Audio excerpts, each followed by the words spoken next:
Welkom bij Kikker TV. Dit is weekuitzending 6. We hebben weer een hoop op het programma, maar eerst even dit. Vandaag gaan we kiwis snijden. En nee, geen vogels, maar een stuk fruit.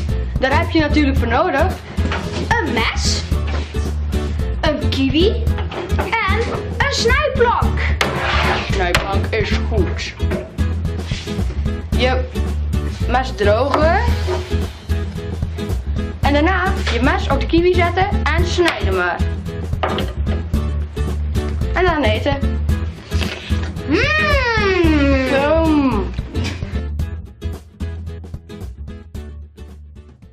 Vorige week werden workshops gegeven over hip-hop in het Ledeltheater in Oostburg.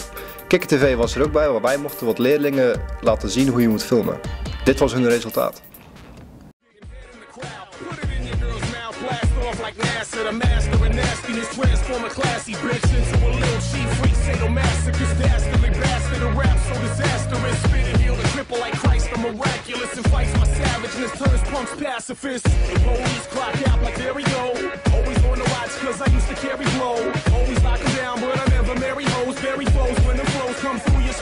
There we go, flipping unpredictable verses, accursed verse words like Tourette's on purpose. Flip the bird like a back heavy jet, perverse as it is. I can't stop and it's making me nervous, okay? Get me on a track and I'm cracked. I'm packing a backpack full of tracks on some CDs. Be me, fuck that, not likely to bite me. You need to be you times 90. I got schemes and a team so hype we get on the scene, make a scene on the nightly. Say what I mean, whether mean or politely. Living the dream in some clean white Nikes or DCs. I'm not giving a shit. Fuck the words that you heard and the lips that they hang from. I stay banging the bang bang drums and hanging you lames in the same no name gangs you came from. I don't got an excuse. Just talking the truth and fucking awesome when I rock in the booth. And I stay ready with hot block, rocking the views. Y'all are really not stopping this dude. Yeah, talk, get him. It started off with Canova and hit the galaxy. Now we moving them over. They're cramming me as the Cali King. Anything tossed to my views, getting chewed up. With a crew that sits a little boo, way too much. Hooligan smacked in the face with aluminum bats. He fucking raps so as good as me, boo-booing. I said I was rude, step in the shoes. You don't believe me, you can ask Devin the dude. How I strip down, you bitch clowns stand on my socks and rip a motherfucker's ass like I'm Cannibal Wax. You wanna get stoned, beat him with a basket of rocks and get your shit blown. Feeling for the casket to drop, you know the SOBs. Never get the racket to stop, breaking the habit is impossible. What happened to Talk? He's unleashed, he's a beast, so sledgehammer your block. Partying with your cross, posing for the camera shot. Her styles a machine shot, necklace fly. No wonder everybody. Mijn muts is ervan gemaakt, mijn sokken zijn ervan gemaakt, we eten ze op. Ja, een schaap. Maar hoe verzorg je zo'n dier precies? Dat gaan we zien in het volgende filmpje. Welkom bij Kikker TV. Vandaag gaan we kijken bij de schapen van Jan Klomp.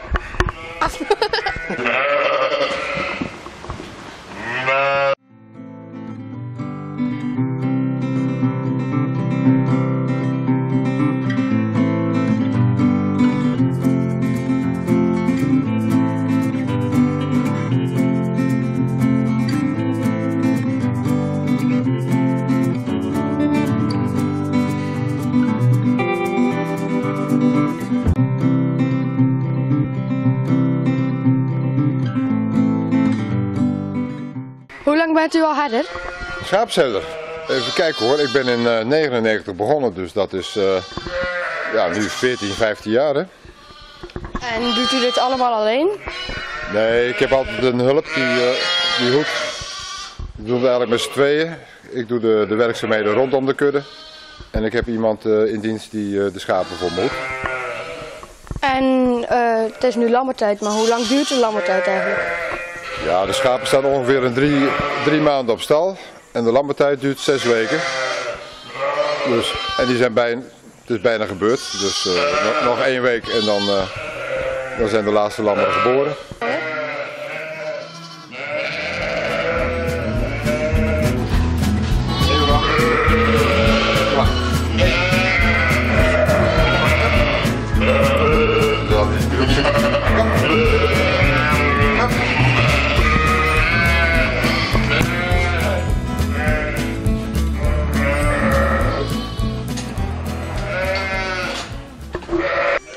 Heb je een diploma nodig om schapen te houden? Een diploma? Nee, daar kan iedereen zo mee beginnen. Maar het is wel verstandig om je goed te verdiepen hoe je schapen moet houden en iets over de gezondheid van dieren en het aflammeren en wat ze eten. Dus je kunt, dat is met elk dier zo, als je een dier aanschaft moet je toch altijd eerst eens kijken van hoe moet ik daarvoor zorgen. En hoeveel herders zijn er ongeveer nog in Nederland? Want er zijn er al minder dan eerst. Ik denk wel een stuk of 100 al met al. Worden deze schapen ook geslacht? Ja, uiteindelijk worden er wel schapen geslacht. Een deel van de lammeren gaat voor de slacht verkocht worden. En een deel houd ik aan voor de verjonging. Want dan gaan ook weer oude schapen, die gaan op een gegeven moment ook weer verkocht worden. Die gaan een jaar of 6, 7 mee. En dan beginnen ze hun tanden te verliezen. Dus die worden dan weer vervangen door een jonge ooi. En wordt dat vlees dan verkocht als streekproduct? Nee, niet meer. Dat heb ik vroeger wel gedaan. Maar dat is best wel moeizaam om te doen. Dat is heel veel werk. En ik zou het best wel weer graag willen. Maar ik verkoop wel aan particulieren. Dus als er particulieren zijn die graag lamsvlees eten, dan kunnen ze altijd bij ons terecht.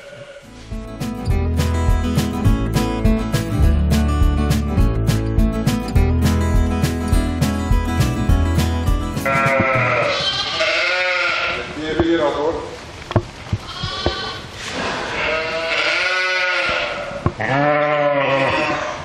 Als de rug wat bol gaat staan, dan hebben ze wat extra's nodig. Waar kan je nog meer aan zien dat een lam dorst heeft?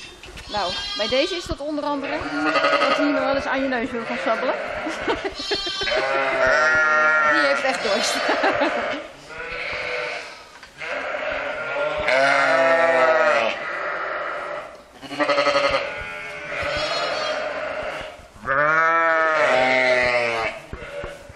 En zo gaat dat.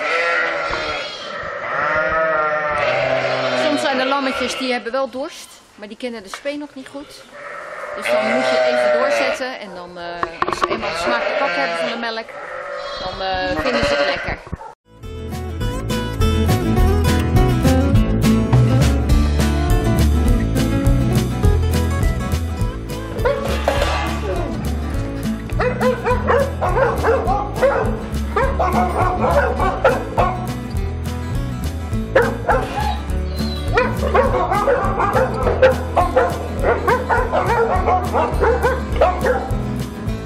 Wat is tot nu toe het jongste lam?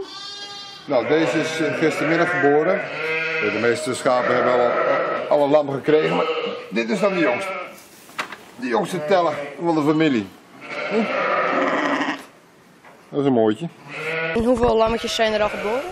Ja, in totaal uiteindelijk zo'n 450 denk ik.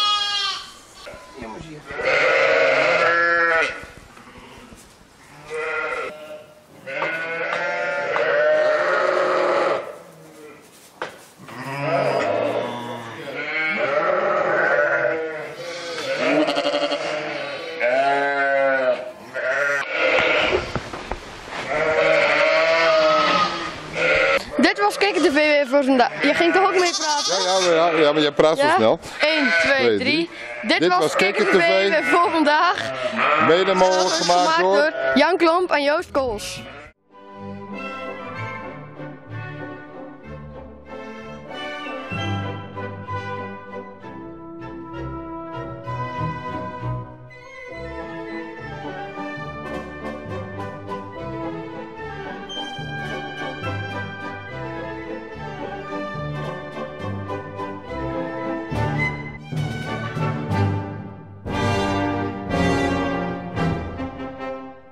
Welkom bij KikkerTV. Dit is de kikkerstelling van deze week. Veel kijkplezier.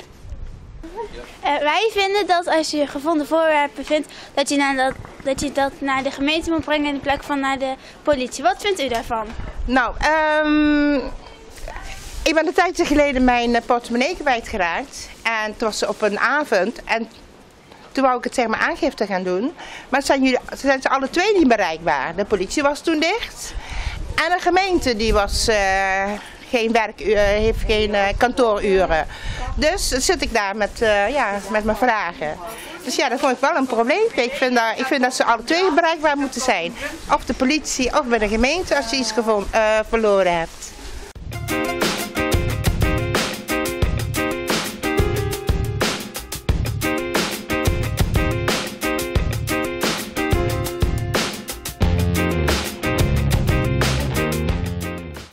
ik vind dat prima. Ik vind iets dat je gevonden hebt en dat niet van jezelf is, dan moet je gewoon brengen waar het hoort. En waar brengt u het dan naartoe? Ik heb eigenlijk nog nooit iets gevonden, dus... Ik denk dat de meeste mensen het wel prettiger vinden om naar de gemeente te gaan. Maar aan de andere kant, hier wonen natuurlijk heel veel oudere mensen. En vroeger ging je naar het politiebureau als je iets gevonden had. Dus ik denk toch dat de meeste mensen wel geneigd zijn om naar het politiebureau te gaan. Maar het is gemakkelijker om even bij de gemeente aan te kloppen. Wij vinden dat gevonden voorwerpen terug moeten worden gebracht naar de gemeente. Wat vindt u daarvan? Ik vind dat wel een goede zet.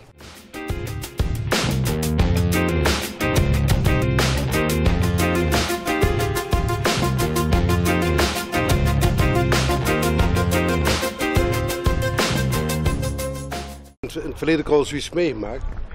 Ik ben een keer achter de auto, ik reed in de auto achter een andere auto en die verloor allemaal koffers uit de auto.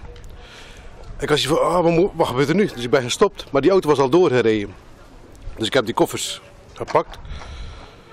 Ik was hier van, wat moet ik er nou mee doen?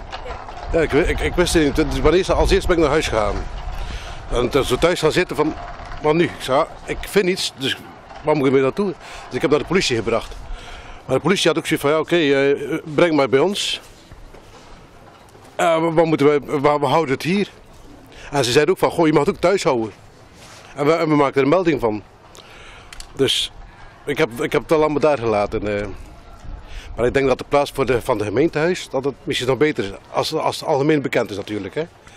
Ik vind het een goed idee, alleen ik zou ze zelf naar het politiebureau brengen. Oké, en waarom? Omdat zover ik weet, gevonden voorwerpen bij de politie terechtkomen. Mensen als ze iets kwijt zijn, dan gaan ze daar een verlies aangeven of diefstal. Dan wordt een proces verbaal gemaakt. De gemeente is volgens mij niet de goede instelling daarvoor.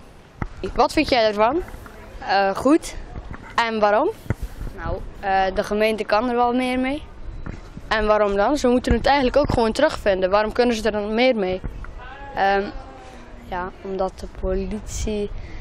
de meesten denken als de politie aan je deur staat, maar als de gemeente aan je deur staat, dan geeft dat eigenlijk niet.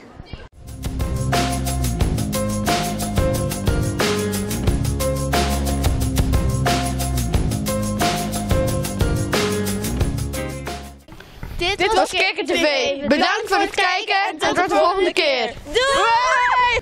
Ze hebben er weer een gevonden. Een wietplantage. En deze keer is uit Zande. Onze 2 nieuwe kidsreporters die gingen erop af, want die vonden dat er hier de lucht aan zat. We doen het nu voor het eerst zelf zonder begeleider. En we hopen dat er een mooi resultaat komt. We staan nu bij Zuid-Zande en dat heeft alles te maken met ons item. Want ons item gaat erover dat hier een wietplantage is gevonden.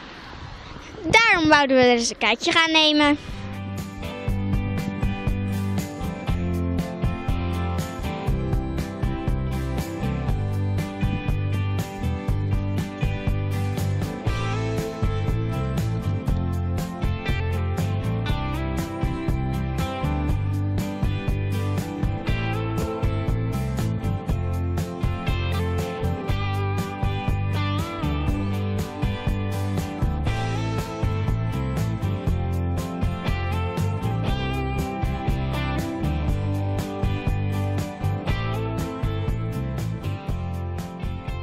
Wat heb je gedaan toen je hoorde dat hier een wietplantage was?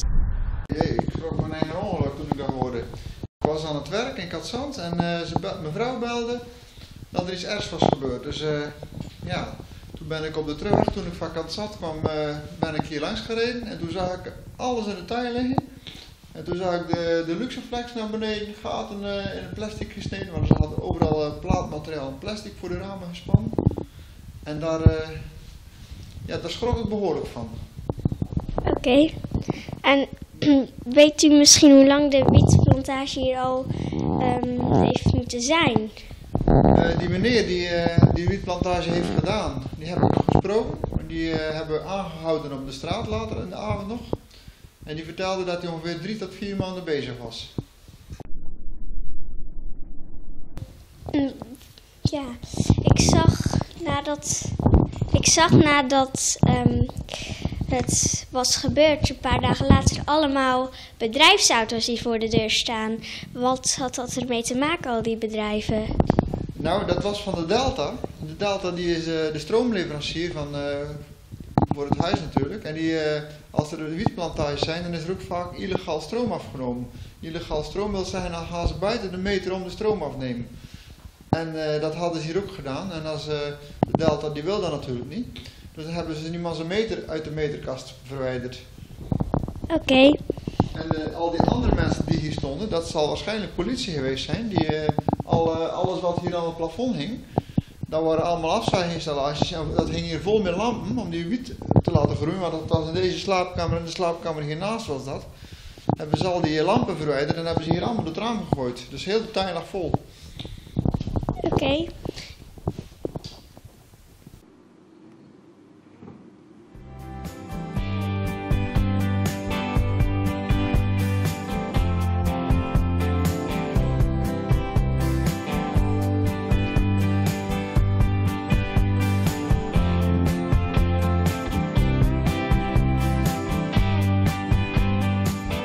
Er is hier een wietplantage in Zuid-Zande. Ze hebben hem gesnapt. En wat vindt u daarvan? Een wietplantage in Zuid-Zande? Waar ergens? Mag ik weten waar? Want ik schrik hier een beetje van. In de Christoffelstraat. Nee, dat wist ik ook niet. En wie is er... hebben jullie nog meer informatie daarover? Wie was het? Het was een man van 25 jaar. Het was een huurder van een huis. En de huurder die kwam er pas later achter. En die eigenaar, dus degene die het verhuurde, die wist helemaal van niks? Nee, want hij wou een aantal dingen niet laten vernieuwen aan zijn huis. En hoe is hij daar achter gekomen dan? Eerlijk gezegd weten we dat niet. Wat in Zuid-Zande ook is gebeurd. Want ja, wij als buren hier schrikken daar natuurlijk van. Ja. We hadden niks in de gaten. Je verwacht zoiets niet. Nee, wie denkt dat?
Nou, zoals u ziet zitten er hier overal gaten in de vensterbank. Ze hebben overal schroeven ingedraaid en ook overal spijkers ingeslagen om overal plaatmateriaal tegen te doen, zodat de ramen geblindeerd waren. Want er moest overal zwart plastic, er mocht geen licht naar buiten toe. Anders kon iedereen natuurlijk zien dat er hier een wietplantage was. Hebben ze ook overal gaten in de muur geboord, er zijn overal latten over gespannen. Rondom zijn overal gaten gemaakt, overal in de deuren geboord, in de kozijnen geboord.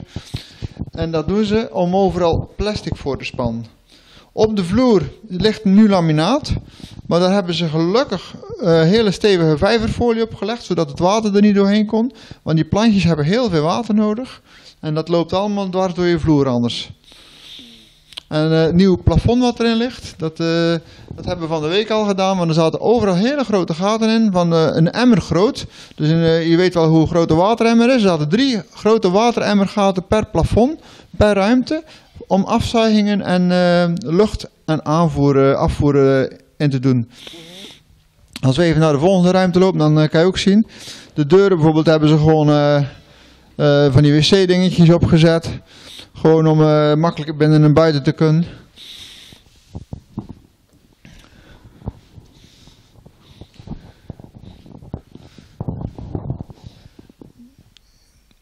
Hier komen we in de mengkamer, noem ik het maar, want hier hadden ze allemaal groeistoffen staan om die plantjes beter te laten groeien. Dus dat werd met weegschaaltjes gewogen, heb ik ook gevonden hier, kleine weegschaaltjes en maatbekertjes. Ik heb hier ook nog een sproeier waar die zijn wietplantjes mee water gaf. Dus dat had hij aangesloten op de waterkraan. Dus nou ja, en alles was zwart geverfd, het ziet er gewoon niet uit, ze hebben gewoon eigenlijk alles gerenoveerd. De vloer, ja, je ziet het wat een bende het is. Het is nog niks van het is nu opgeruimd, om het maar heerlijk te zeggen.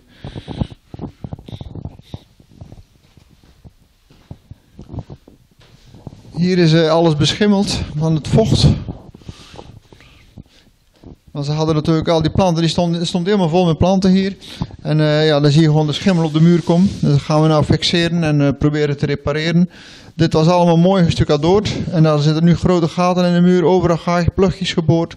Dus die moeten er ook nog allemaal uit. Ja, het is echt overal hebben ze gaatjes gemaakt om latten op de muur te zetten.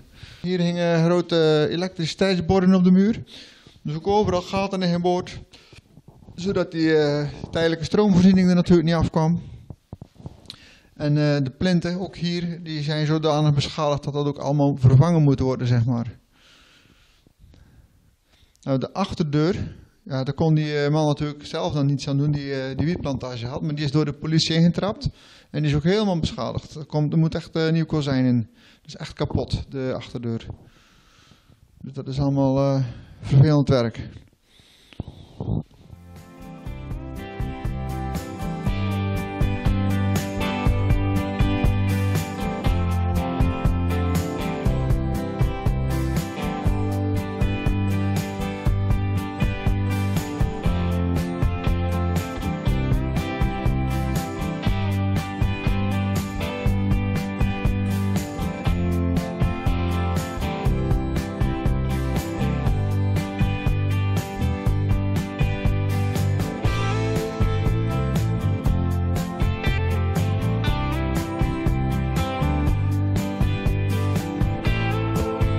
Yes, gelukt!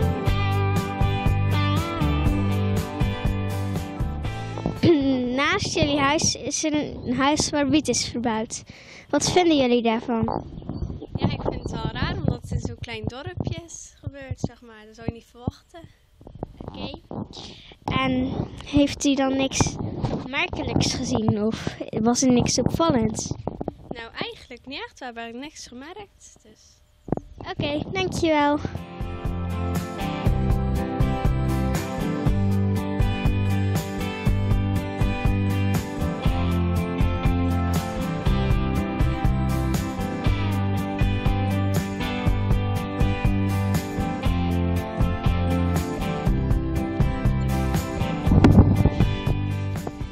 Wij vonden het een geslaagde dag en we hebben veel over wiet geleerd. Ik hoop jullie ook. Doe het nooit, hè? Want dat is heel slecht. Kijken! 2 kleine puinruimers. Vet schattig. Ja, schattig hè? Ja. Heb je dat wel eens meegemaakt dat je gewoon 2 kinderen tegenkomt die uit zichzelf rommel aan het opruimen zijn? Wij van Kikker TV daarnet wel. Er wordt dus toch nog aan de natuur gedacht. Wij gaan deze jongens dus ondervragen wat ze aan het doen zijn.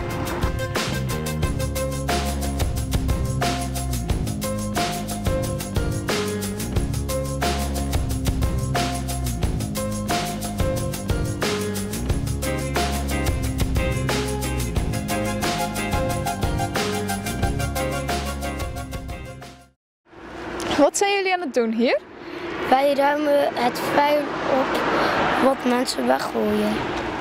En waarom doen jullie dat dan? Omdat we goed doen voor het milieu. Oké, vinden jullie het belangrijk dat het een beetje opgeruimd is? Ja. En waarom vinden jullie dat? Zeg maar. Omdat er in sommige landen, daar hebben ze heel veel van dat afval en daar kunnen ze er zelfs op staan, in zee.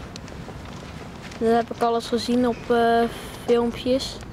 Dus jullie maken zelf nooit afval? Nee. Nee.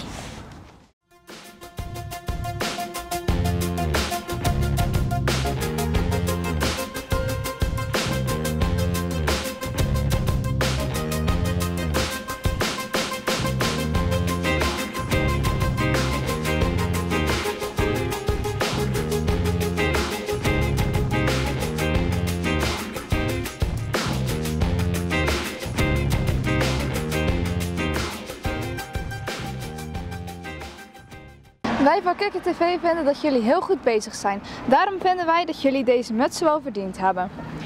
Alsjeblieft. Alsjeblieft.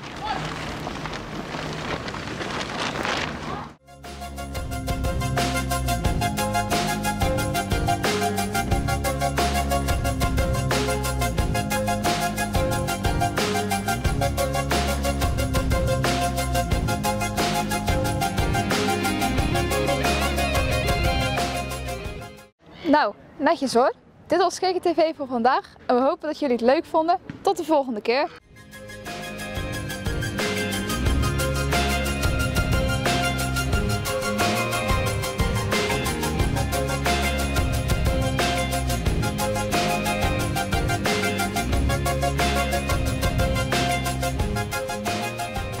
Kikker! Dit was Kikker TV weekuitzending nummer 6. Bedankt voor het kijken en tot volgende week.